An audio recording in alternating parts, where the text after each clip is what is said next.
I've heard many people say that it's healthier to be vegetarian, and that meat consumption is not crucial to a balanced and healthy diet. Some even say that meats, if eaten too often, are bad for the body. Not being a vegetarian myself, I hope to show you insight today into my research and findings of the way that vegetarians live. Today I'm going to outline for you some of the multiple benefits of being vegetarian. And my claim is that vegetarianism is a good option for one's health, diet, and lifestyle. I'll be elaborating on the vegetarian culture, the health of vegetarians, the disease control as it pertains to vegetarianism, and the morality of being a vegetarian. So first I'll talk a little bit about vegetarian culture. Today, 6 to 8 million adults in the United States eat no meat, fish, or poultry, according to the Harris Interactive Poll commissioned by the Vegetarian Resource Group. If you look at that number, that's a ton of people. Like, that's a lot of people, and that's not even accounting for the people that are under 18. And there's a lot to say about that because my best friend, we've been friends well past before we were 18, and I think we met in 5th grade, and she's been a vegetarian since I've known her. So that's, there's a lot of people that are under 18 that are also vegetarian too. The next topic that I'll be talking about, a lot of people say that, oh, vegetarians are unhealthy or they lack a balanced diet. But my claim is that that's not necessarily true, and you can't just say that vegetarians are unhealthy because there's plenty of people that are unhealthy that aren't vegetarians too. And so,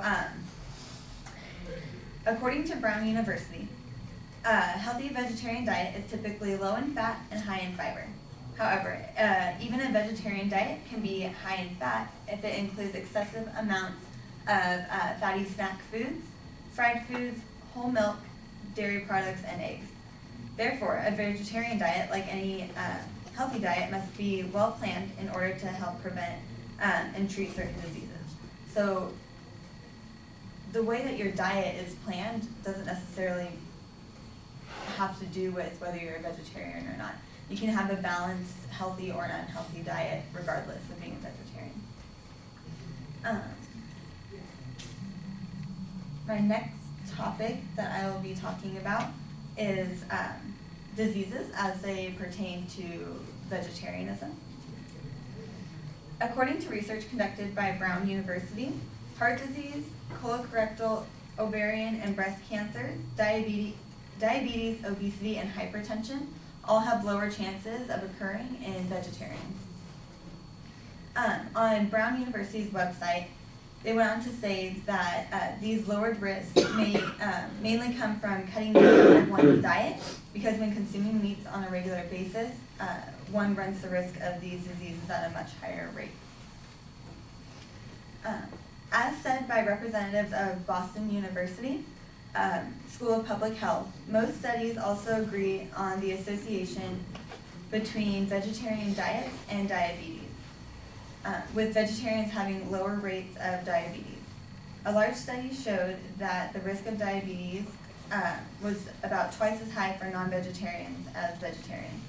So this is just reaffirming the statistic that people who eat meat are on average more susceptible to certain diseases, and in this case they were examining diabetes.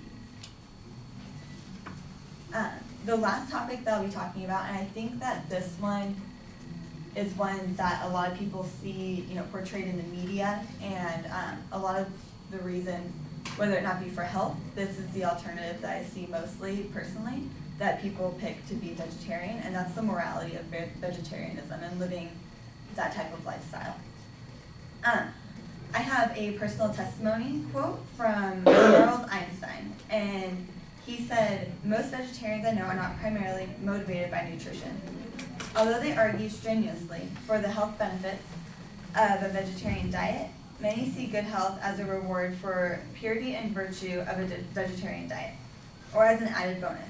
In my experience, a far more potent motivator among vegetarians, ranging from idealistic college students to social and environmental activists to adherents of Eastern spiritual traditions like Buddhism and yoga, are the moral or ethical cases for not eating meat." So a lot of people say, I don't think it's right, it's against my religion, or that it's impure for you to eat meat in general.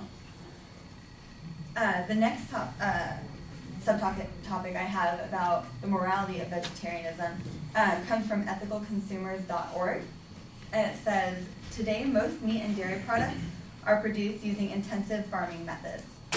Meat production obviously involves the slaughter of animals, which is enough for some people to give it up altogether.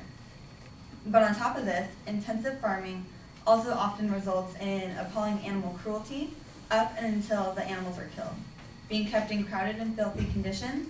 Injuries left untreated with no access to outdoors are all commonplace for producing and storing meat and meat products for consumption. The methods for which meat consumption are obtained is enough for some people to call it quits altogether. That's basically what that entire quote was talking about. And I think I've chose this topic because I've thought about it once or twice. Like I eat meat and dairy products and all of that, and I've considered vegetarianism more than once, and this is the main reason, because I don't know if anyone's seen or is familiar with the videos that they put out there in the media that show factories from certain companies, how they treat their animals, and just how they're abused, and how the killing methods of them or raising them is just absolutely cruel. And when I see stuff like that, it almost makes me say, I love eating steak or I love eating bacon, but it's almost not worth it because of what those animals go through. It's really sad. So in conclusion, we looked at the benefits of vegetarianism as it pertains to the culture of vegetarianism, their health, disease control, and the moral aspect.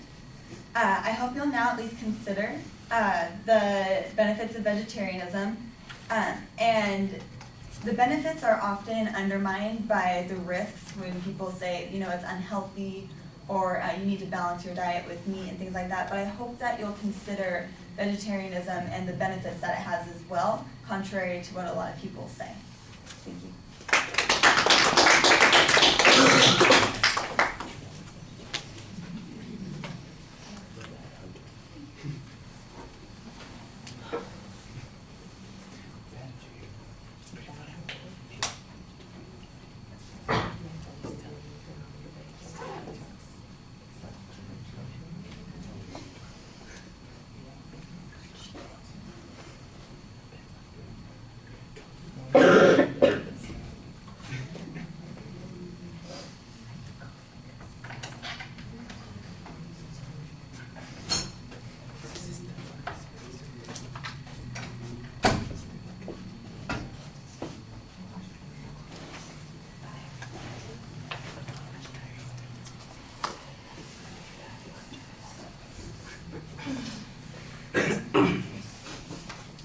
So Miriam, what did you think? I think your intro and preview were really good, and I like how it outlined what you were going to be speaking about, like all these topics.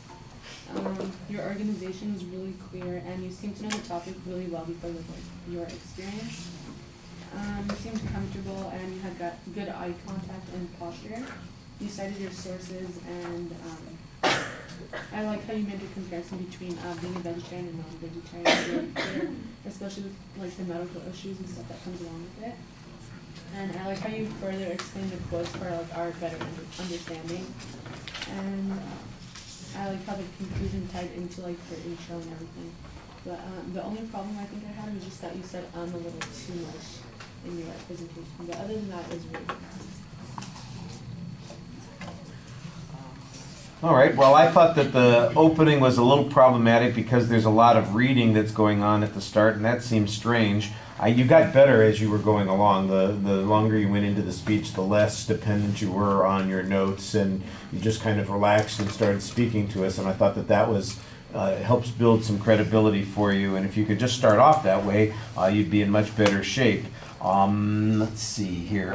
There's a reasonable preview, and there's a structure that you set up that's pretty obvious. Sometimes it's a little too obvious. I'm not even sure why that first point is a separate point. It sounds like background information, but you've got this whole first point about the number of vegetarians and how typical or common it is, or and you had a statistic there. That just, I don't know that it deserves to be its own separate point. It's just background information. And there are a couple of other spots that are like that. I thought when you got to the issue of morality that it was a little underdeveloped. The one section where you talk about why some people do this because of religious beliefs or because they see purity and virtue that's going in there.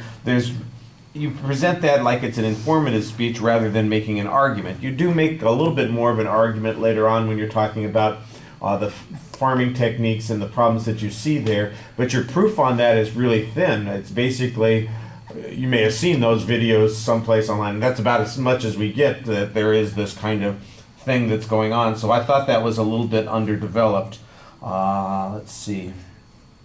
The health risks issue, I thought that that's where you had the most evidence that is, I think, good for building an argument. I still think that you could probably find, there's just a lot of stuff on this subject, and I think you could build a stronger argument in that section. The one thing that you seem to emphasize is diabetes, and that's okay, but I think there are probably other things that would be good arguments to make as well. Maybe a little bit of trimming on a couple of spots in the opening section, and then a little bit more focus on the value issue at the end, and then strengthening that one argument about the health issues in the middle.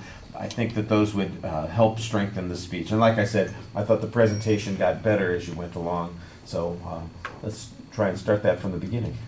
All right, thank you.